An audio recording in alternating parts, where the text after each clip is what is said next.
नमस्कार। Exam selection 360 पर आज आपके लिए मैं एक नई न्यूज लेकर आया हूं। भारत ने कुल 5 देशों के साथ व्यापार पर कुछ प्रतिबंध लगाए हैं।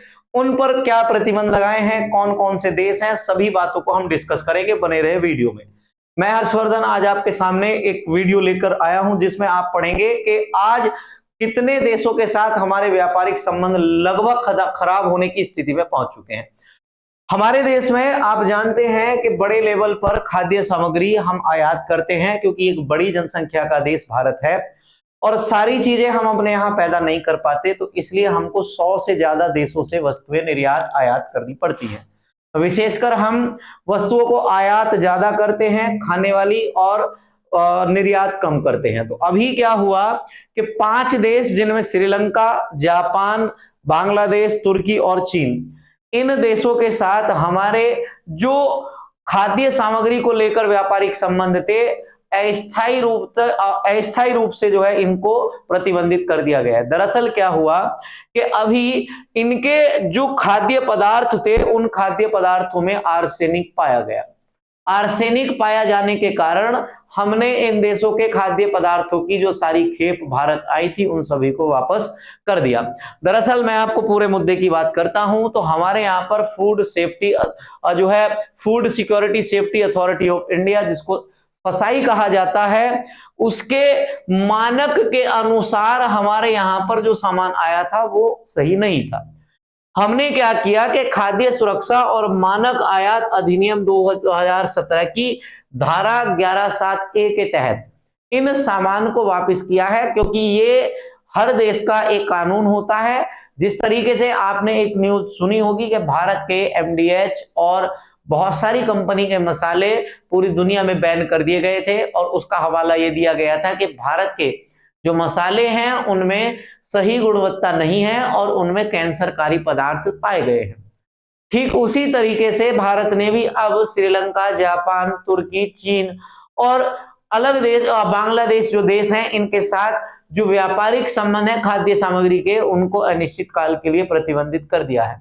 दरअसल मैं आपको बता दूं तो हम कुछ खाद्य सामग्री जैसे श्रीलंका की बात करें तो श्रीलंका से हम दालचीनी और सुपारी मंगाते हैं, और दालचीनी और सुपारी को जब हमने भारत मंगाया तो उसमें दालचीनी और सुपारी में फफूंद लगी हुई थी और फफूंद के कारण वो सड़ चुकी थी और उसके छिलके भी उतर चुके थे।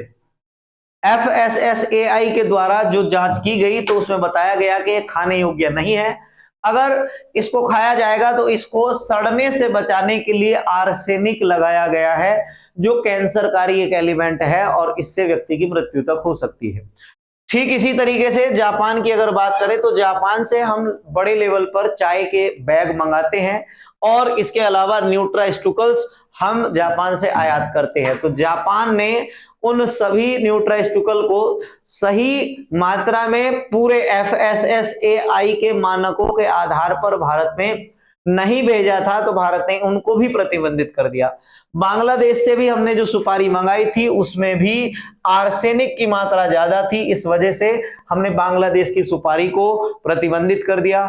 साथ ही में तुर्की से हमें जो है सेब और इसके अलावा एक आपने सुना भी होगा खुबानी, एक खाद्य पदार्थ होता है जो विशेषकर तुर्की में ही पाया जाता है, ये भारत में आया और इसमें आर्सेनिक लगा हुआ था जो कैंसरकारी एलिमेंट माना जाता है।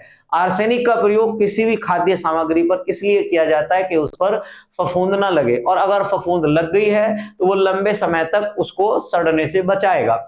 इसके लिए आर्सेनिक का प्रयोग किया जाएगा। साथ ही में आपको ध्यान रखना है कि ये जो फफूंद होगी ये आपके कैंसरकारी पदार्थों को बढ़ाएगी।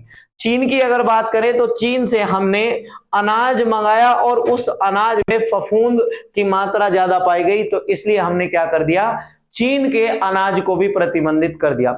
इस तरीके से हमने कुल मिलाकर 5 देशों के साथ ये एक बड़ा कदम उठाया है कि अगर आप हमें अच्छी क्वालिटी का सामान नहीं देंगे तो हम आपके साथ इस तरह के व्यापारिक संबंध खत्म कर देंगे। ये एक बड़ी हलचल और एक अंतरराष्ट्रीय मुद्दा बना हुआ है। आप ऐसा कैसे कर सकते हैं? तो भारत के मसालों को जब पूरी दुनिया बैन कर सकती है तो भारत भी आसानी से इस तरह की चीजों पर प्रतिबंध लगा सकता है। ठीक है, आज के लिए हम इस मुद्दे को यही रोकते हैं। कल और नई किसी घटना के साथ मैं आपके सामने आऊंगा, आपको समस्त जानकारी दूंगा। धन्यवाद।